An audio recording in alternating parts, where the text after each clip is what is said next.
It is my pleasure now to introduce a true hero and a true patriot and someone who we will very soon learn about and admire for all she's done.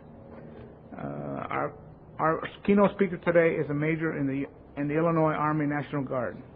She served in Iraq like some of you. She flew combat missions as a Black Hawk pilot like not many of you. During the mission in 2004, a rocket-propelled grenade struck the helicopter she was co-piloting. As a result of that attack, she lost both of her legs and the partial use of one of her arms. After her recovery at Walter Reed, she declined her medical retirement to continue her service in the Illinois Army National Guard and has dedicated her life to public service. She is a national advocate for other veterans, regularly addressing a wide variety of issues facing veterans today. She has testified before both the U.S. House of Representatives and the U.S. Senate regarding medical care and employment for returning veterans. Today, Major Tammy Duckworth serves as the Director of the Illinois Department of Veterans Affairs. Since her appointment in November of 2006, Illinois has begun many new cutting-edge programs for veterans, especially in the areas of health care, mental health, housing, and employment. With more than $70 million in new initiatives for Illinois veterans scheduled that have occurred over the past 2 years, the state has become a leader in benefits for service members, something that the state of Illinois should be very, very proud of. On behalf of all of us here at USAA and all the many people who are not here but who support the military and support heroes and veterans like you, I'd like you to help me welcome Major Tammy Duckworth as our keynote speaker today.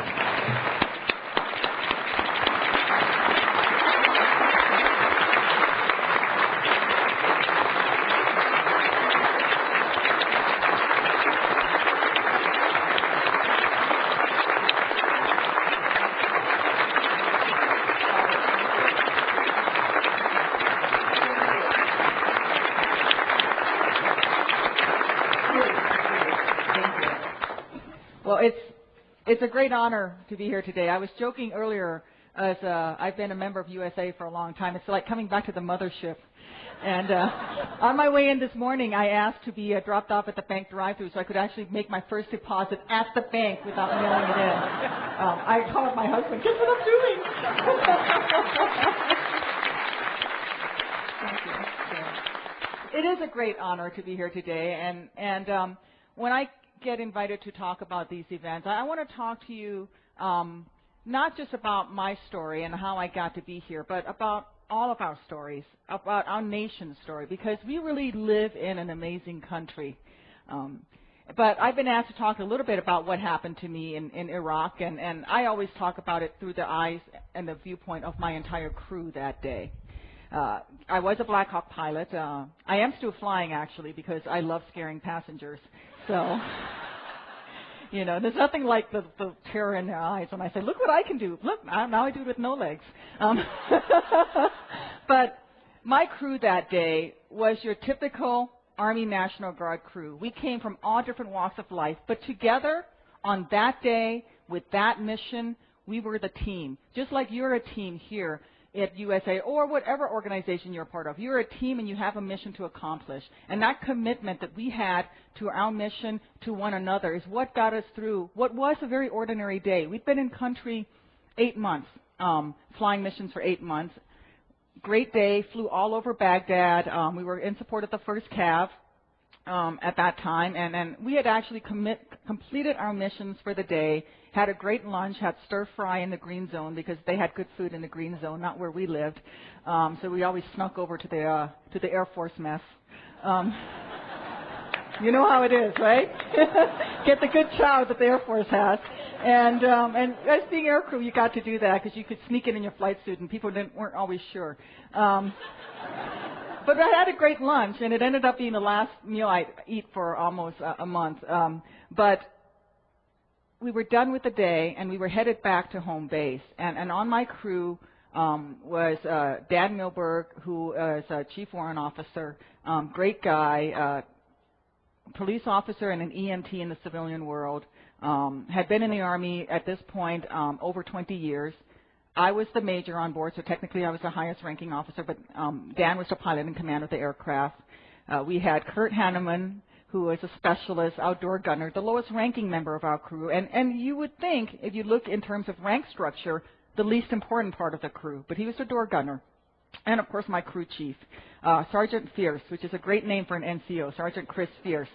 But we'd never really flown with each other. They were Missouri Guard. Kurt and I were Illinois Guard. We had just met when we got over there, and we were flying in support of an active duty unit, a mission for them that, this was not the unit that we normally went to war with. But this is how the military works, is you come from different parts of the country, you come from different backgrounds, but you get together, you put on the same uniform, and you make the same commitment to the mission and to one another. And that's what I'm asking you to do today, in whatever job that you're doing, to make that same commitment to service, the same commitment to our men and women in uniform and when they come home. So we were headed back home when we were asked to do a quick detour to pick up some passengers.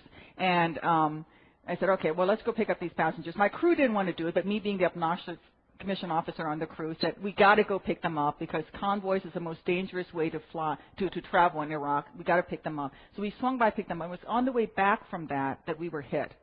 I heard tap, tap, tap on the fuselage on my side of the aircraft, metal on metal. I knew we'd been hit with small arms fire. I then used every wonderful curse word I knew that I'd learned in the Army. I didn't know them before I joined the Army, but I learned them real quick. And as I was hitting the GPS to do a target store to report to higher that we'd received small arms fire was when the RPG came up through the chin bubble of my Black Hawk and exploded between my legs. It basically vaporized my legs. But here's where that commitment comes back. The commitment that my drill sergeants had, the commitment that my NCOs had, the commitment that I have a very fond memory of a master sergeant who raised me as a young officer, who taught me, who'd take me behind the hangar and say, what dumb thing did you just try to do, Lieutenant? And that commitment that he had in raising me, and every instructor pilot I ever had was sitting on my shoulders that day because my body immediately did what it had to do to complete the mission. I wasn't even thinking. I immediately attempted to try to continue to fly the aircraft. Dan had control of the aircraft. We didn't know that. The aircraft was shaking. Cockpit was filled with smoke. And in a Black Hawk or in any helicopter, when it gets really quiet and there are no alarms going off, that's a bad sign. And it was really quiet in the aircraft, and I was trying to look at my gauges. All of my instruments were blank, and I knew we had to land. And I managed to help land the aircraft. Dan did most of the work. We got the aircraft on the ground, and the last thing I remember was reaching up to try to shut off the engines, and then I passed out. Sergeant Fierce. And this is the kind of person you get when you hire a veteran, when you hire a member of the National Guard or the Reserves. Sergeant Fierce, every single day of his life in the military, guarantees the quality of his work, makes a commitment that the quality of his work will be not just at the standards, but above the standards. He guarantees that with his life every single day. Because when he handed me the keys to my aircraft and said, here you go fly your mission. He didn't just walk away. He didn't just say, yeah, I checked the oil levels, she's gassed up, the safety wires are twisted. He didn't say that. He climbed into the back of my aircraft where he had no access to the flight controls. And by doing that, he guaranteed with his life that he did his job as a mechanic on that aircraft. And that is the commitment that our men and women in uniform make every single day.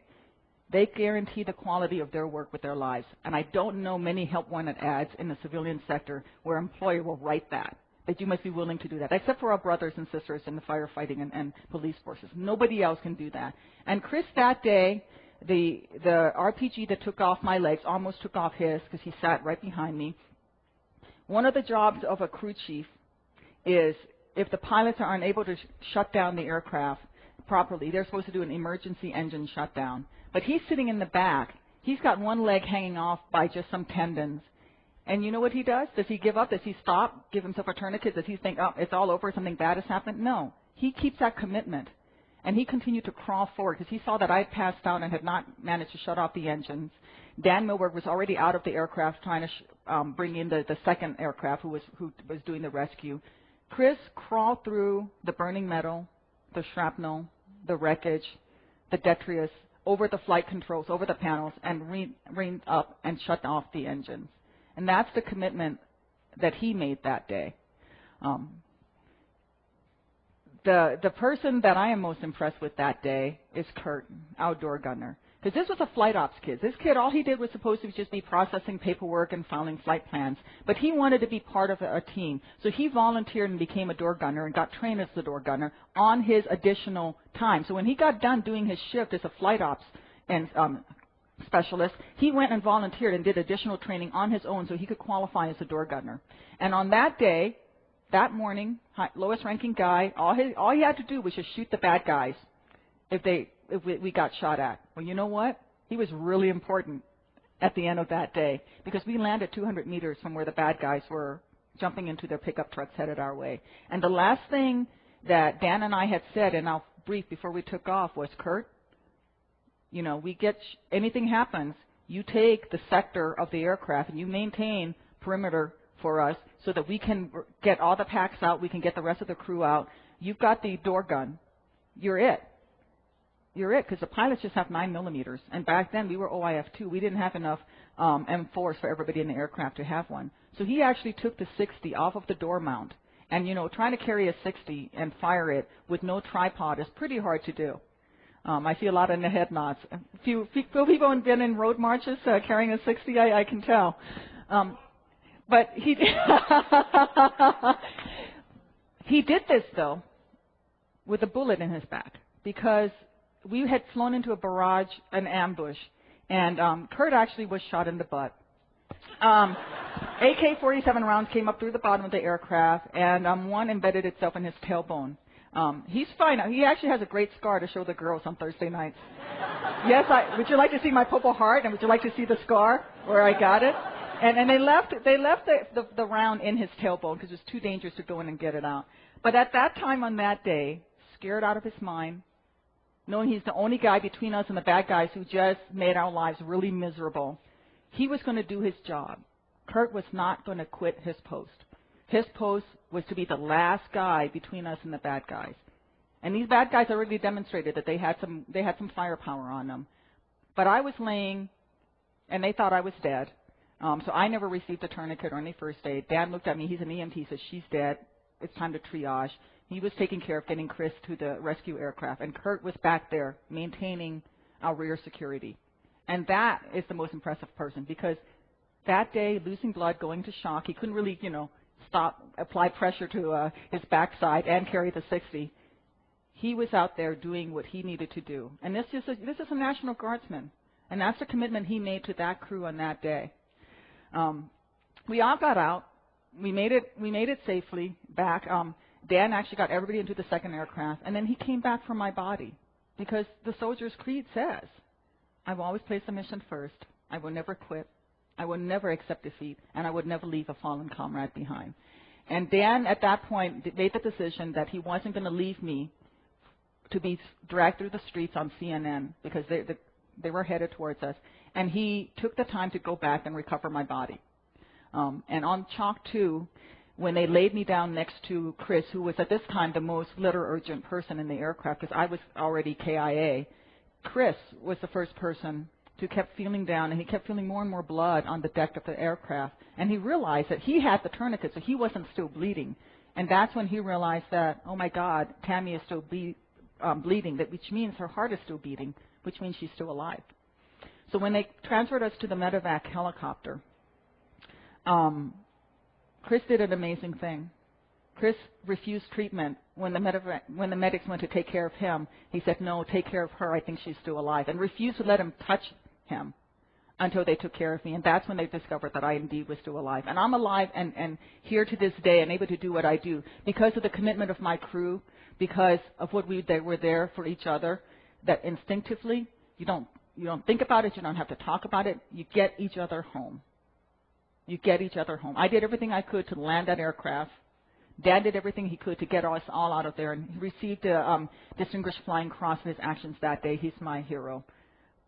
But my other heroes are Kurt, who also refused treatment until we actually got to the ER in Baghdad, and they had to. I met an NCO who is the NCOIC in command of the emergency room that day. A few months later at Walter Reed, and he came up and goes, "You were obnoxious," and I said, "What?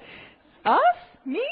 He said, yeah, your entire crew was obnoxious because you came in there giving orders and each refusing treatment until we took care of the other. And Sergeant Fierce was saying, don't touch me till you tell me what's going on with Captain Duckworth. And Kurt Hanneman, because he couldn't sit, was walking around the ER. I know, I give him a hard time every time I see him. It's funny now. Scary at the time. But he was walking around the ER refusing treatment until he knew what. So they eventually just medicated all three of us to knock us out. And I had by this time woken up and I was leaning on my one arm, saying, you know, take care of my crew, take care of my crew, I'm fine. They're like, you know you have no legs and one arm is gone. And they reattached my arm, so I was very lucky. And you know, they just finally gave us drugs, which was good.